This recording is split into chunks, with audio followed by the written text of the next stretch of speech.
Hello students, मैं आप लोगों के लिए आज बिहार बोर्ड 2023 में पूछने वाले हिंदी और संस्कृत में पूछने वाले क्वेश्चन के बारे में कुछ डिस्कस करने जा रहा हूँ।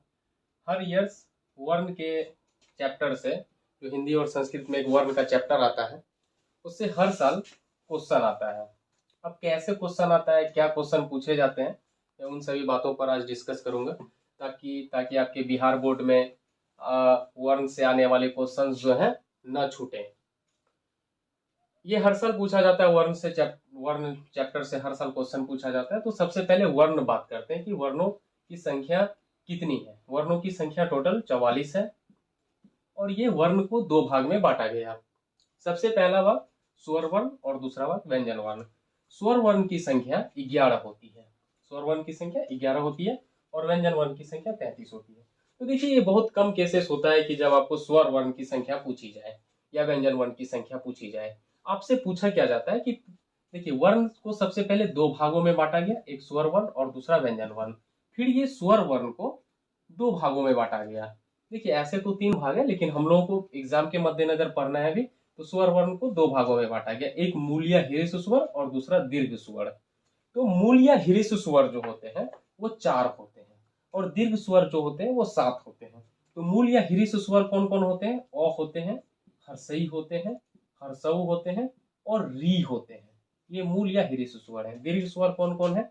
आ है, दीर्घई है, हर्षऊ दुर्घऊ है, ए है, ए है, ओ है और औ है। तो हम लोगों को ध्यान देने वाला बात यह है कि क्वेश्चन कैसे पूछा जाएगा। जैसे कि आप जानते हैं, एग्जाम में आपको पूछा जाएगा, जैसे आपसे पूछा जाएगा कि मूल या हीर्ष स्वर की संख्या कितनी होती है, तो आप 4 मारिएगा, 4 ऑप्शन होगा, उसको टिक कर दीजिएगा। दीर्घ स्वर की संख्या कितनी होती है, तो आप 7 जो होगा वो लिख दीजिएगा। कभी कभी बिहार बोर्ड ऐसे क्वेश्चन पूछते हैं कि आपको ऑप्शन दे देगा। ए नंबर ऑप्शन में ओ दे देगा, बी नंबर ऑप्शन में आपको आ दे देगा, सी नंबर ऑप्शन में आपको दीर्घई दे देगा और डी में दे देगा आपको कोई नहीं। और आपसे क्वेश्चन कैसे पूछेगा? आपसे क्वेश्चन पूछेगा निम्न में कौन मूल या हीर्ष स्वर है। तो आपको पता होना चाहिए मूल या हीर्ष स्वर कौन है, ओ है, तो आप ओ वाले ऑप्शन को टिक कर दीजिएगा। ठीक है, कोई दिक्कत है? अब देखिए, आगे हम लोग एक बात करेंगे कि कभी कभी हम लोगों को एक कंफ्यूजन हो जाता है कि सर तो पढ़ाए थे कि स्वर वर्ण 11 है, मूल या हीर्ष 4 है और दीर्घ 7 है, लेकिन हम लोग उसमें भूल जाते हैं कभी कभी दीर्घ 7 था कि मूल 4 था। तो इसके लिए आप छोटा सा ट्रिक याद रखिए। छोटा सा ट्रिक ये है कि दीर्घ स्वर की संख्या जब आपसे पूछे तो आप सोचिएगा कि दीर्घ में 4 होगा या 7 होगा। तो आप जानते हैं ना, दीर्घ मतलब बड़ा होता है, तो बड़ा में आपको 7 रख देना है। यानी दीर्घ जब बोलेगा, दीर्घ क्या होता है? बड़ा। दीर्घ मतलब बड़ा, तो दीर्घ में आपको 7 रख देना है। ठीक है, तो अब बचा हुआ में मूल या हीर्ष में 4 हो जाएंगे। अब आगे चलते हैं व्यंजन वर्ण पे। व्यंजन वर्ण टोटल कुल 33 होते हैं और व्यंजन वर्ण को 3 भागों में बांटा गया है। सबसे पहले स्पर्श व्यंजन। स्पर्श व्यंजन 25 होते हैं। कवर्ग, चौवर्ग, टवर्ग, तवर्ग, पवर्ग। अब कवर्ग में 5, क ख ग घ अंग। ठीक है, चवर्ग में चौ छ जौ झ यो, ऐसे 5। कवर्ग में 5, चवर्ग में 5, टवर्ग में 5, तवर्ग में 5, पवर्ग। अब ऐसा मत सोचिए पवर्ग का मतलब क्या होता है। पवर्ग का मतलब होता है पोफ, पोफ। तवर्ग का मतलब तो। ये टोटल हो गए आपके 25। अब उसके बाद अंतःस्थ व्यंजन। अंतःस्थ व्यंजन 4 होते हैं, यो रो लो वो। और अब आता है उष्म व्यंजन। उष्म व्यंजन भी 4 होते हैं, तालव्य, मूर्धन्य, दंश और ह। तो आप जोड़ लीजिए यहाँ से 4 4 8 और 25 8 33। अब आप बोलिएगा कि सर इससे क्वेश्चन कैसे आता है, मैं आपको बताता हूँ। आपसे पूछा जाएगा निम्न में कौन अंतःस्थ व्यंजन है, तो आप अंतःस्थ व्यंजन याद कर लीजिएगा कौन कौन होता है। यो रो लो वो। यो रो लो वो में जो पहला 4 है ना, पहला 4 जो है वो अंतःस्थ व्यंजन है।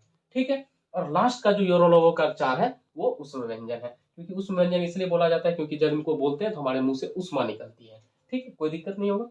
ठीक है, तो आप देखिए क्वेश्चन कैसे पूछा जाएगा। जैसे आपको ए नंबर में ऑप्शन दे देगा, जैसे मान लीजिए दे देगा लॉ। ठीक है, बी नंबर ऑप्शन में दे देगा आपको, पूछा क्या, निम्न में कौन अंतःस्थ व्यंजन है, आपको दे देगा चो, तो दे दिया। सी नंबर में दे दिया आपको, क्या दे दिया, तालप सौ। ठीक है, अब आपसे पूछेगा निम्न में कौन अंतःस्थ व्यंजन है, तो अब अंतःस्थ व्यंजन याद कर लीजिए, यो रो लो। ठीक है, यहाँ पे कौन है, अंतःस्थ व्यंजन लो है, लो को टिक कर दीजिएगा। ठीक है, कोई दिक्कत? ठीक है, अब मैं आपके साथ उच्चारण स्थान पे, ठीक है, उच्चारण स्थान के बारे में बात करने जा रहा हूँ। तो अब दोस्तों मैं आपको उच्चारण स्थान के बारे में बताने जा रहा हूँ कि उच्चारण स्थान से भी क्वेश्चन आते हैं। जैसे हिंदी में भी आते हैं, संस्कृत में भी आते हैं, तो आपको इसका ध्यान रखना है, ठीक है, कि आप उच्चारण स्थान से क्वेश्चन ना छूटे आपका बिहार बोर्ड के एग्जाम में। इसके लिए मैं आपको ट्रिक दे रहा हूँ, ताकि आपको देखिए एग्जाम में रटने की कोई जरूरत नहीं, बस आप समझिए, अच्छे से देखिए वीडियो को, लास्ट तक वीडियो को देखिए, वीडियो को लोगों के साथ शेयर कीजिए, हमारे चैनल को सब्सक्राइब करिए, लोगों के साथ अधिक से अधिक शेयर कीजिए, ताकि लोगों को पता चले, ठीक है, और उनको भी एग्जाम में नंबर आ सके। ठीक, तो मैं आप लोगों को अब उच्चारण स्थान के बारे में कुछ टिप्स देने जा रहा हूं, और इन टिप्स को आप ध्यान से देखिए, ताकि आपको बिहार बोर्ड के एग्जाम में नंबर आ सके। सबसे पहले बात करते हैं, पहले हम लोग कंठ, तालु, मूर्धा, दंत और ओष्ठ को समझते हैं कि ये हमारे मुंह में कहाँ कहाँ उपस्थित होते हैं। कंठ जैसे ये हमारा कंठ होता है, ठीक है, और तालु जो होता है ना, हमारा जो जीभ होता है, जीभ के ऊपर जब आप देखेंगे तो वहां पे एक हड्डी जैसा प्लेट है ऊपर, ऐसे जीभ के ऊपर, ठीक है, जीभ को ऐसे ऊपर सटाइए, एक हड्डी जैसा प्लेट में सटेगा, वो मेरा तालु हो गया।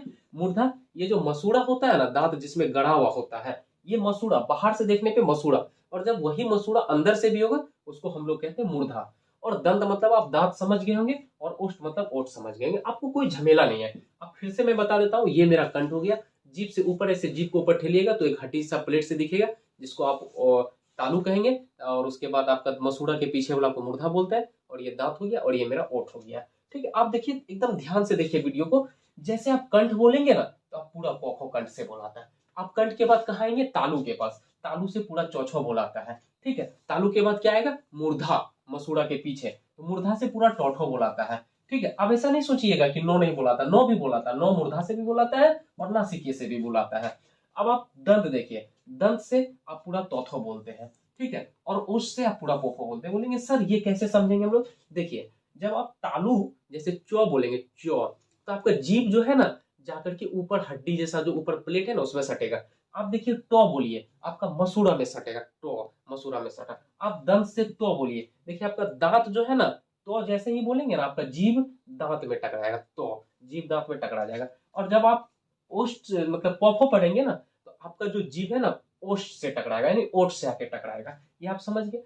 और देखिए नासिक्य होता है मेरे पास, नासिक्य वर्ण, जो भी कोखो चौछो टोठो तोथो पोपो होते हैं, इसके पंचमा अक्षर और अंशवार ये नासिक्य होते हैं। आप बोलिएगा सर अंगों का उच्चारण स्थान क्या होगा, कंठ होगा कि नासिक होगा, तो आपको घबराने की जरूरत नहीं, या तो ऑप्शन कंठ होगा तो कंठ दीजिएगा, और नासिक होगा तो नासिक दीजिएगा। बोलिएगा क्या सर दोनों ऑप्शन होगा, नहीं, दोनों में कोई एक होगा। अब इसके बाद ना हम योर और लोगों पे बात करते हैं, क्योंकि ये तो मेरा क्लियर हो गया, कंठ, कंठ के बाद तालु, तालु के बाद मूर्धा, मूर्धा के बाद दंत, दंत के बाद ओष्ठ।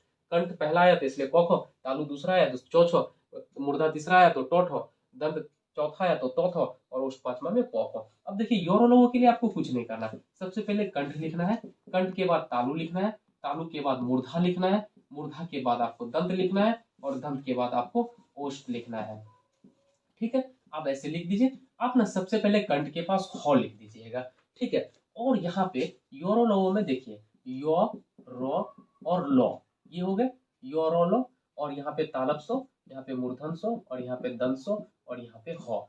आप वो को बीच में मानकर पहला अक्षर यो और दूसरा अक्षर तालप सो यहाँ पे लिख दीजिए, और दूसरा क्या लीजिए, दूसरा में रो और फिर मूर्धन सो, ठीक है, और तीसरा में क्या दीजिए, लो और सो। अब भी बच कौन गया, वो बचा, वो को ना ओष्ठ से नहीं, हम लोग दंत और ओष्ठ दोनों से मिला के बोलते हैं, इसलिए वो मेरा दंतोष्ठ वर्ण हो गया।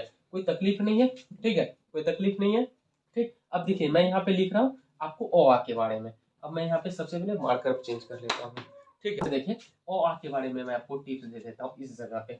ओ आ के बारे में क्या लिखना है, फिर से आपको कंठ लिख लेना, फिर से आपको तालु लिख लेना है, ठीक है, फिर से आपको क्या लिख लेना है, तालु के बाद मूर्धा लिख लेना है, और मूर्धा के बाद आपको क्या लिख लेना है, आपको लिख लेना है दंत, और दंत के बाद आपको लिख लेना है ओष्ठ। आपने लिख लिया, ठीक है। अब देखिए आपको कुछ नहीं करना है, आपको बस ओ आ लिखना है ना, कि ओ आ कैसे लिखेंगे। देखिए आप अगर रटेंगे तो भूल सकते हैं, आपको ट्रिक से पढ़ना है, ये ट्रिक है। देखिए आपको हिंदी के एग्जाम में 1 2 3 4 5 अक्षर लिखने में कितने टाइम लगेंगे, मुश्किल से 20 सेकेंड। कंठ से देखिए क्या बोला जाता है, ओ आ, और एक चीज आप रट लीजिए, विसर्ग, अविसर्ग, अविसर्ग, खविसर्ग, कुछ भी। और तालु से बोला जाता है हर्षई और दीर्घई, ठीक है। लेकिन दोस्तों मैं आप लोगों से गुजारिश करता हूं कि हमारे वीडियो को आप ज्यादा से ज्यादा लोगों तक शेयर कीजिए, चैनल को सब्सक्राइब करिए, ठीक है। मैं और भी अगले वीडियो में अलग टॉपिक्स पे वीडियो बनाऊंगा, ताकि आप लोगों को बिहार बोर्ड के एग्जाम में अच्छा मार्क्स आ सके, है ना। मूर्धा, मूर्धा से अब देखिए, अब यहाँ से अ हर्षई दीर्घई, हर्षो दुर्गो मेरा थोड़ा लोचा है, हर्षो दुर्गो और री में, देखिए हर्षो दुर्गऊ ये किसके जैसा देखने में लग रहा है, ओ जैसा ना, तो ओ कहा ओष्ठ में, तो हर्षो दुर्गऊ ओष्ठ से बोला जाएगा। अब बच कौन गया, री। री में कैसा, बाद में देखिए ऐसे गोजावा किसमें, मूर्धा में, तो री मूर्धा से बोला जाएगा। ठीक है, जैसे री का उच्चारण से मूर्धा। ठीक है, अब आप देखिए, अब आपको ए देखना है, अब आपको ए देखना है। ए के लिए आप क्या करेंगे, आपका विसर्ग भी हो गया, अनुस्वार भी हो गया, आपके पास ए ओ बचा। आप कंठ से तालु, कंठ और तालु, कंठ और तालु से आपका बोलाएगा ए और ए, और आपका कंठ और ओष्ठ से, कंठ और ओष्ठ से बोलाएगा आपका ओ और औ। ये आपका पूरा उच्चारण स्थान खत्म हो गया। मैं आप लोगों को एक संदेश देना चाहता हूं कि आप लोग अगर अभी तक भी बिहार बोर्ड के लिए कुछ तैयारी नहीं किए हैं, बचे हुए 50 दिनों में मैं आपके लिए प्रतिदिन एक दो वीडियो प्रतिदिन डाला करूंगा। ठीक है, और आप उस वीडियो को देखें, लोगों को शेयर करें, ताकि आपको बिना पढ़े, अगर आपने अभी तक कुछ नहीं पढ़ा, फिर भी आपको बहुत कम दिनों में मैं कोशिश करूंगा, चाहूंगा कि आपको इजीली 350 प्लस मार्क्स आ सके। आप मेरे वीडियो को देखते रहेंगे, आपको मार्क्स आएगा। Thank you.